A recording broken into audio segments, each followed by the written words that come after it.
Hello viewers, welcome.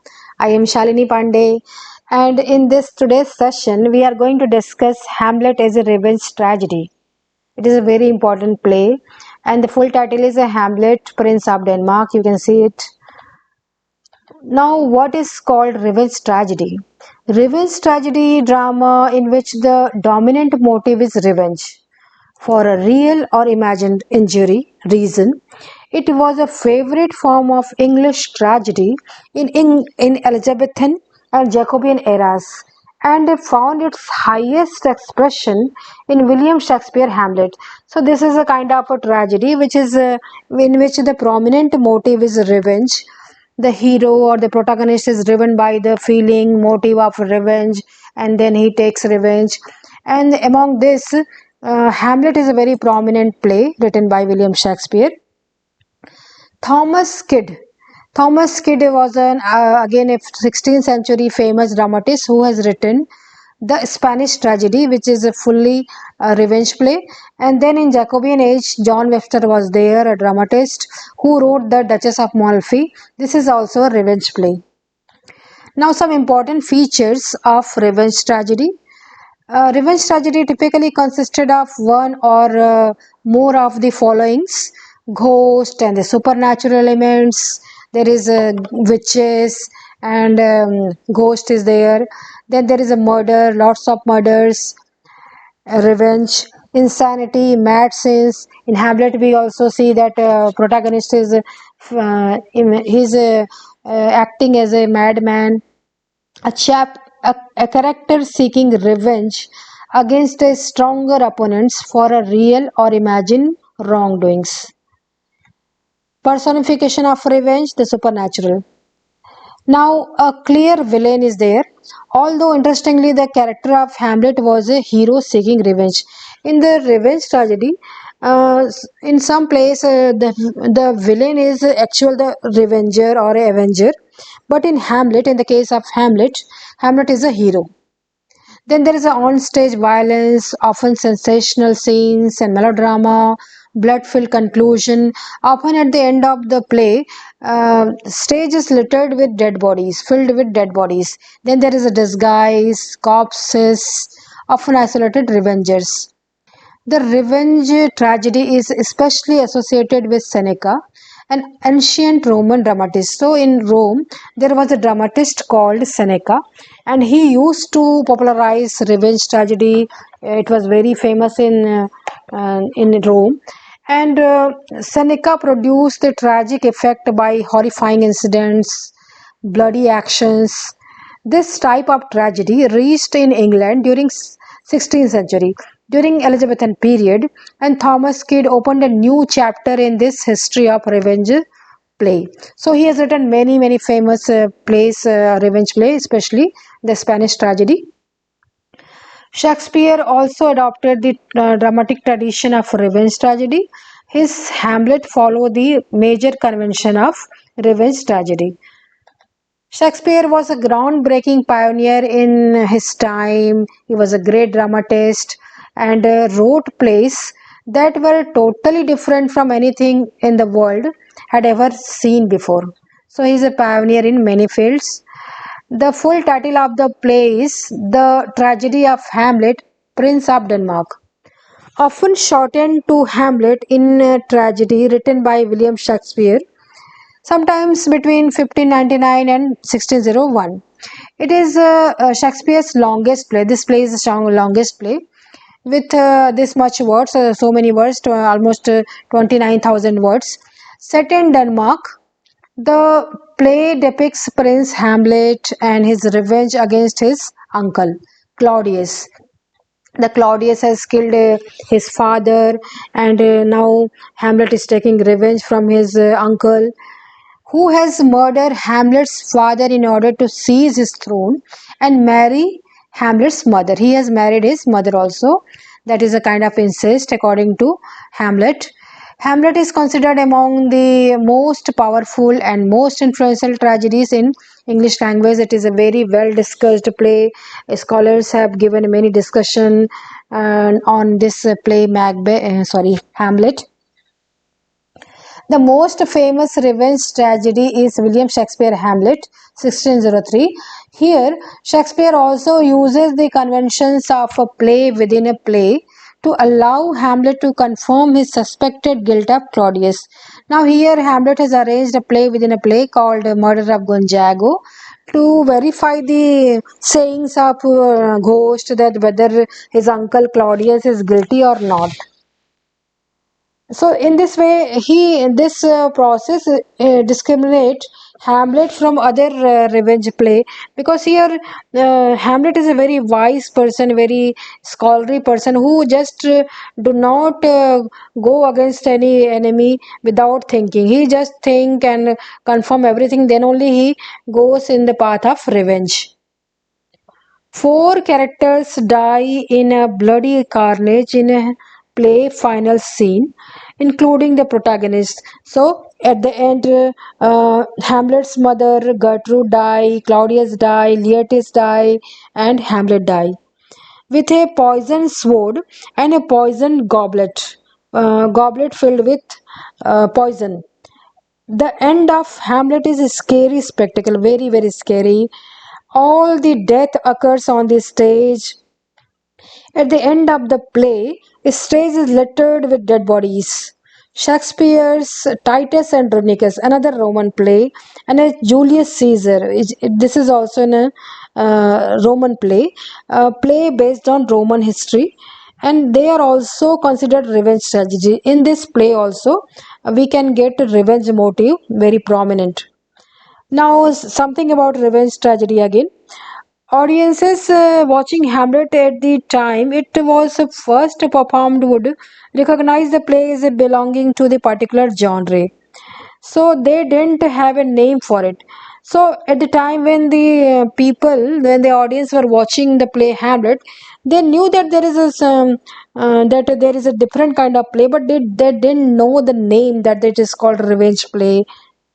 This is given by some other scholars at some other age. In the revenge tragedy, the hero has suffered a great wrong. He has been greatly wronged. His relative have been killed. Usually, the murder of someone he loves. Like in Hamlet, his father has been murdered, and the plot is driven by his craving for revenge. So he is now up to take revenge. At the end of the play, the hero murders the person who has wronged him, and typically the hero also dies at the end. What this is not that he is just seeing the he has killed his enemy and he is all happy. No, this doesn't happen. He also dies at the end. He is the happy ending is not there for hero also. The first really popular revenge tragedy was the Spanish tragedy written by Thomas Kidd. I have told it many times. Now, it was written more than a decade before Hamlet, and it was still being performed when Hamlet was first staged. So when Hamlet was written, this Spanish tragedy was very very popular with audience. Shakespeare's audiences would have noticed that Hamlet borrows several features, several elements from Kidd's play, including a vengeful ghost. So in the Spanish tragedy, there was a ghost, avenging ghost. In this also, there is a ghost of Hamlet who is instigating Hamlet to take revenge. Then there is a play within a play in both of the play, and the hero who goes mad. So in this case with the Hamlet, hero is acting that he has gone mad. He is actually not mad, but he is just acting in order to deceive his enemies and deceive his deceivers, you can say. But rather than simply repeating the familiar conventions of revenge tragedy, Hamlet improvised a lot in both the genre of revenge tragedy as well as the mature of as well the nature of the revenge itself. So it is not just a revenge tragedy, it is more highly more than that revenge tragedy. Here we can see the picture. Here this is a father of Hamlet who is sleeping in the garden, and his brother Claudius is pouring poison in his ears. See, it is a picture from Hamlet. Now, The story from which its material is drawn has a dominating revenge theme. So, this Shakespeare has taken a story from some other sources and it has a dominating revenge theme, revenge motive. The exciting plot of this play do the same. The role of the ghost is a crucial and important in revenge tragedy. The ghost instigate the Avenger to action. In this context, Hamlet has a clear similarity with revenge tragedy. So, in revenge tragedy, ghost is very important. In this also, ghost is very important. And in this context, Hamlet has a clear similarity.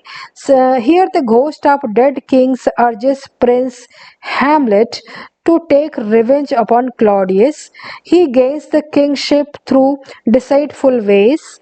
So here the ghost of the Hamlet, I will just show you that he is instigating Hamlet that you must take revenge for me, and this, I will show you this. This is ghost. This here he is Hamlet. This is ghost of Hamlet. He is telling that what your uncle has done to me, and you must take revenge. And he then they are guards. Now come back here. Here what happens? So here the ghost of the dead king urges Hamlet to take revenge upon Claudius, his uncle. He gained the kingship through deceitful ways, and that Claudius has taken the throne through deceitful ways. And nobody knows if he is guilty. Nobody is knowing. Everybody think that King Hamlet has been is dead because of the poison, that snake bite. When he was sleeping, there was a snake bite, but they didn't know any. The people were not knowing that he has been murdered by Claudius. It has been revealed only by the ghost of Hamlet, King Hamlet. Hamlet is doubtful about ghost claims. Now, Hamlet is a very well-educated person. He is in a university graduated person, so he doesn't believe in ghost. So, before believing in ghost, he want to verify that whether the ghost is telling right or wrong. So, he stages a play to verify its story. That is called, that I have told you, the murder of Gonzago. Thus, the central theme of Hamlet's becomes the revenge. Ultimately, the revenge is taken. So, when Hamlet is confirmed that my uncle has done wrong to my father, then he decide that I will kill my uncle at any cost. But in doing so, the Hamlet lost his own life also. At the end, Hamlet also dies. Here you can see the picture in which this is called closet scene. Here the mother of Hamlet is there, Gertrude, and this is Hamlet, and he is inserting his sword. And this is a curtain. Then this is Polonius. Polonius will be dead soon.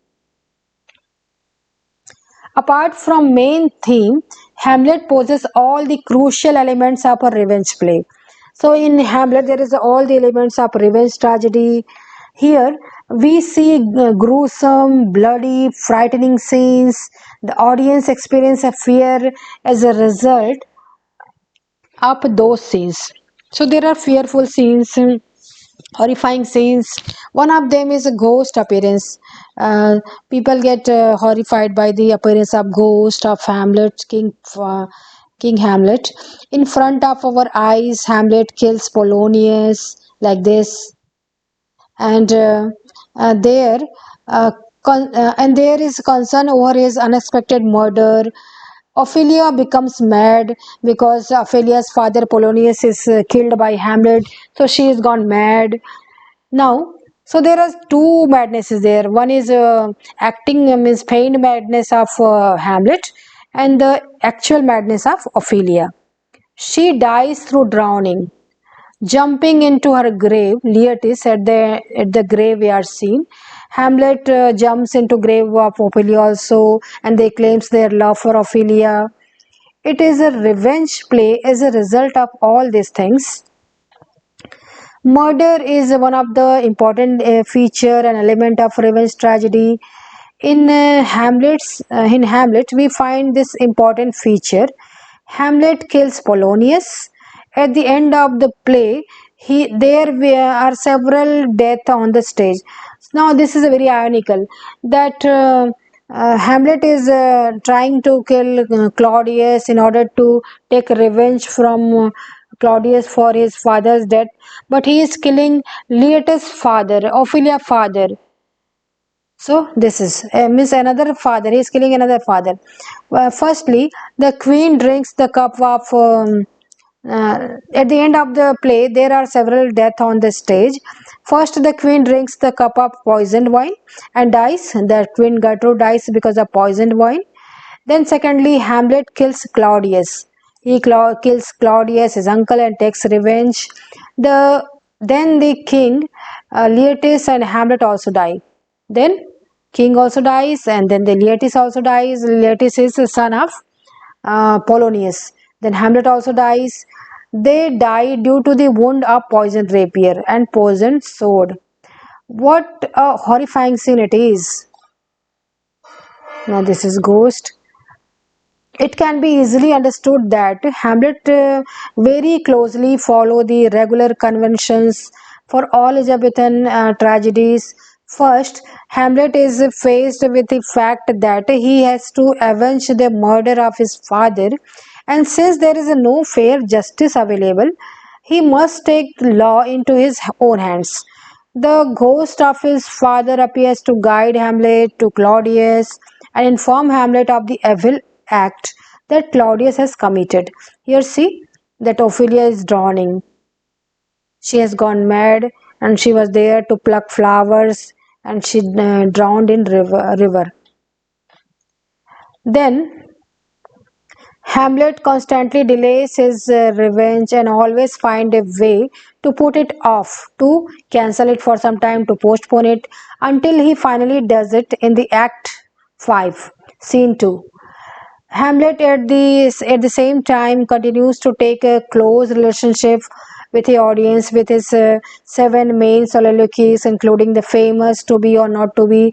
So Hamlet's create a relationship with the audience through his soliloquy. There is almost six to seven soliloquies in this play, and the famous soliloquy is "To Be or Not to Be." The where he is discussing about whether he should commit suicide or not. The play also consists of a mad scene where Ophelia has gone mad because her father Polonius has been killed by Hamlet, and because Hamlet was sent off to England. The sexual aspects of the play was brought in when Claudius marries Gertrude after he had dreadfully killed old Hamlet and taken his throne. So this is also called incest by Hamlet. That Hamlet also follows almost every aspect of Thomas Kit's formula for revenge tragedy. Thus, Hamlet is a revenge play. Here we find all the important characteristics of a revenge play. Here we get horrifying incidents, bloody actions, and a ranting speeches. Here we have the ghost, madness, incest, violence, fighting, bloodshed, and murders too. It is said that Hamlet is basically a revenge play, yet it differs from revenge play. Many critics approve this comment. In the support of this comment, many arguments are given. Goggins argues that Hamlet is not so to be regarded as a tragedy of revenge, but at the tragedy of human soul. He wants to say that Hamlet is a tragedy of humanity. It is a tragedy of human soul also. Gauguin is true because Hamlet holds the mirror of life. In that sense, every tragedy is a tragedy of human life. See here, the last scene of the Hamlet where people are dying. This is the of Gertrude has died, King has died, Hamlet is there, and all those things. This is a scene from play on a stage. But the basic motive of the play is nothing but revenge. It cannot be denied. So we can say that it's a completely revenge play. And hope you like this video. And I will soon upload the Hindi version of this also. Thank you so much.